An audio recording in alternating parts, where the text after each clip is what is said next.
Oh. Hello, welcome to this week's Muse. It's a bit dull, overcast and chilly here in Manchester, but at least it's not raining, so there you go, that's a good thing. The last week I've been continuing with my mapping. The main things I've been doing is recreating all of the world maps that I had in Photoshop and stuff in Campaign Cartographer. That's what I've been doing. So it's quite dull and boring. Done a little bit of painting, not much, but more about that in a minute. Well, probably not in a minute. I've probably got quite a lot of waffling to do before we get to the bit about painting. But there is painting coming, so if that's what you're after, then you will be pleased. So anyway, let's have a look. Now, last week obviously I was talking about campaign cards. Well, actually I was talking about fractal terrains, which is a way of generating worlds. I just want to pick up on a comment that somebody made. It's from Venus Boys 3.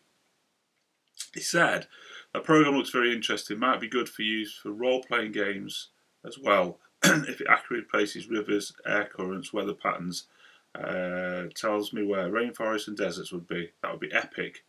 If I could zoom in and place structures and cities and roads, amazing." Not that it does any of that, but that would be the wish list. Well, actually, it does. What you can do is you can use overlays. So you can sort of like add an overlay, say, I don't know, structures, and then you can go in and you can place structures, like whatever. But the idea of it, from my point of view, the idea is to generate random coastlines and mountains and all that sort of stuff, and then transpose those, because I can actually export that out into Campaign Cartographer and then draw in those details in Campaign Cartographer. So whilst you can, to a certain degree, do all these sort of things, and it will place rivers and stuff. When you say accurately place rivers, it won't accurately place rivers as much as it will work out where rivers can flow and then go from point A to point B. But sometimes, obviously, some of the land is lower than sea level because of the way in which it generates stuff. So it just makes big lakes, and you have to go in and edit them. But it's a great program. It really is. But the tool for doing all the sort of stuff that you're talking about would be something like Campaign Cartographer. But in saying that, I have found another program that I'm making use of, and I'm going to be getting a licensed copy of it soon. I've got the demo version, and that's something called Hexographer from Inkwell Ideas. Now, from the point of view of what Venus Boy was talking about, I think he'd be better off, or you'd be better off, having a look at Hexographer. Pretty good Inkwell Ideas. They do three things. They do the map stuff, like so you can make hex maps of everything. They've got a city thing and a dungeon thing. I think you're talking about RPGs and all that sort of stuff, and that's really cool. Now, the good thing about these is that you can actually use the maps interactively in games. So you can create your map and you can add all of the GM stuff that you want to, right? And then whilst you're actually in game, you can click on things and it shows you stuff, and you can write information about NPCs and all that sort of stuff in the actual map itself, which is hidden from view until the GM clicks on it and you can see. So, for example, if you create a city, you can it generates loads of shops. You can edit everything and make it so it's whatever you want, and then each little shop. So say it's I don't know, a weaponsmith, right? You can find where the weaponsmiths are. When you click on the icon for where a weaponsmith is, a window opens and it tells you how much he's selling stuff for, what he's got in stock, all that sort of stuff. And you can add and edit that. So, that I think for role playing and stuff from an interactive point of view, that's pretty good. That's pretty cool. You do the same with Campaign Cartographer, but it's a bit sort of more. There's a higher learning curve to doing it. I mean, I think Campaign Cartographer probably gives you better visual appeal. Gives you much better maps, much more. You can do much more creative maps, but like Hexographer is pretty good at creating the sort of maps, because the world I'm making or the stuff that I'm doing, I'm not. It's for different things. So, from my point of view, the hexographer stuff is cool because I can actually, because the way in which the campaign works and campaign time is all hex based. So, for example, from the world map point of view, from the big picture point of view, like you got one hex, say it's 150 miles across. That's a week's travel. Well, that's actually 10 days travel on my standard travel rate. So, do you see what I mean? So, in 2 weeks, at 5 days a week, say you can travel 150-mile hex.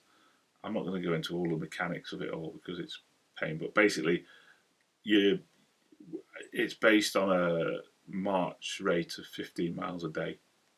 So, a movement rate of 15 miles a day means that it's going to take 10 days to travel 150 miles.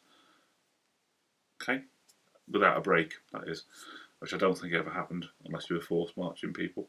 But there you go.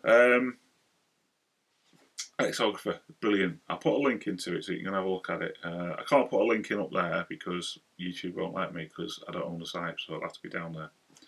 Right, another thing to do with world building, because obviously I've been absolutely crazy on world building this week. I've got a lot catching up to. I bought this, alright, and it's if you're doing any sort of role playing as a GM, or you're doing any campaign work or whatever in a world that isn't real, yeah, get this, the Kobold Book of World Building, and I mean, at the moment I got it on Saturday afternoon, and I'm kind of messing about. So I'm only on page 29.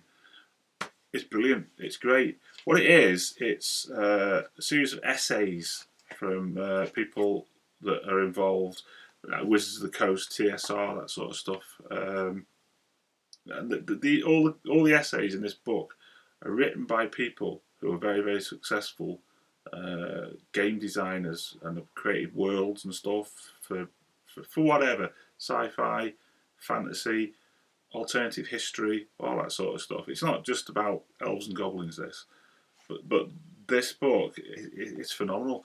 It gives you loads of insights on how to build a world.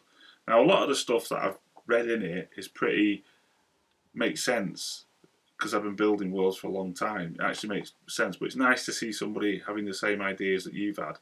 The only difference being is they've managed to make a living out of it. I just sort of sit here and mess about with me and stuff. But it's good, and it tells you ways and approaches to creating stuff like civilizations, pantheons of gods, cities, economic structures, all that sort of stuff, which are good from the point of view of being able to create your campaign in a I won't say realistic because it's not realistic; it's all made up. But in a way that won't cause any consternation to people. Do you know what I mean? Like so you don't base your monetary system on sand if your world is a desert. If your world's a desert world, because basically there's tons of sand. What you do is you base it on water because there is none. It's dead rare. That sort of logic. You see what I mean? So cool. But anyway, the Kobold Guide to World Building. We've got another one as well called the Kobold Guide to Game Design. That's a good one to get as well. All right, just telling you. Right, what's next? There's not much next coming up, to be honest, because I haven't been doing much next. I got a question from Simon Bond, right, and he said, so I'm thinking about doing a New Zealand Wars skirmish project. What rules would you think would work? Empress miniatures have great miniatures on subjects. Right, yes. Okay, I don't know much about skirmish rules for that sort of combat, because I believe it's the Maori Wars you're talking about. I think it was. Were they not still using like Stone Age type weapons of spears and swords? whereas the British were using muskets and stuff, so it was sort of like one-sided. I don't know. I'm talking off the top of my head here. I don't know what would be the best rules to use. I mean, obviously you want sort of black powdery type rules in as much that you're not using. Well, are you? It's a bit late on. Were you using rifled weapons then? I can't remember. I don't know when it is. It's mid 19th century, I think. Something like that, is it? Don't know. So I suppose like black powder fire mechanics. Obviously, they've got Zulus and stuff in black powder, so it might be worth having a look at some of the skirmish stuff that you can do with black powder and have a look at that. Like I say, I don't know really, to be honest. I mean, there's the muskets and tomahawks rules. They could be useful because I think it's the same sort of idea of like it's like gunpowder weapons versus traditional bows, arrows, and that sort of stuff. So the point is, you want to make sure that your weapons balances are right. So have a look at muskets and tomahawks. I'm not an expert on that. If there's anybody that can give Simon any hints and tips, put in the comments below. I'm sure he'll have a look. Now, painting. Now, this is the thing that's coming up. Me and the Legion, we're going to be doing a painting a day sometime this week. So obviously, we're going to do some stuff related to the My Wargaming Life monthly build, which is Our Glorious Leader. So the Our Glorious Leader project will be videoed, as it were, and it'll be my personal contribution and his personal contribution to that. Well, although he has been doing lots of other stuff as well. As you have seen, his demon prints and all that sort of stuff, which is excellent, really. Towards the monthly project on My Wargaming Life. If you don't know what My Wargaming Life is, shame on you. There's a link below, and go and have a look and join us all on My Wargaming Life. So that's it then for today. I haven't got much more to say. Carry on world building. I've got some work to do. I'm going to be doing some painting. So next week we'll have some painting stuff done. I'll probably be still up to here in building worlds because it's fascinating. And that's it, really. Alright, well, thanks for watching. I'll catch you next week. Bye.